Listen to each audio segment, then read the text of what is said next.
જય માતાજી જો અત્યારે સવારમાં કામ ચાલુ કરી દીધું હોય જો હા હળી ગયો ભાઈ જો આ કમ્પ્લીટ કરવાનું છે. આ શેષી સાઈડ તૂટી ગઈ જો આખું ખોલીને કમ્પ્લીટ કર્યું હાવ રિપેર કરવાનું છે. જમ્પરની સાઈડ જે આપણે હોન્ડાનું ફ્લોરનું કામ કર્યું હતું ને જો કમ્પ્લીટ થઈ ગયું બે બાજુ ભાઈ બે બાજુ કમ્પ્લીટ થઈ ગયું હવે કલર મારીને ફિટિંગ કરશું ભાઈ.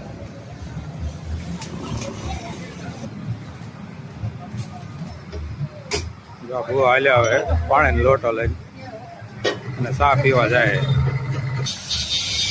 ભૂવા વેલ્ડિંગ કરવા આવ્યા ને જો ચા પીવે. સામે જયંતિભાઈ હે, ધીરુભાઈ હે. જો કલર કામ થઈ ગયું ને કમ્પ્લીટ થઈ ગયું. જમ્પર ચડાવી દીધો ને આવું બધું ફિટિંગ કરશું ભાઈ. જો રેડી જો હોન્ડા કમ્પ્લીટ થઈ ગયું ભાઈ અને ભાઈને આવશે લઈને આપી દીધું ભાઈ. જો આખું કમ્પ્લીટ ફિટિંગ થઈ ગયું જો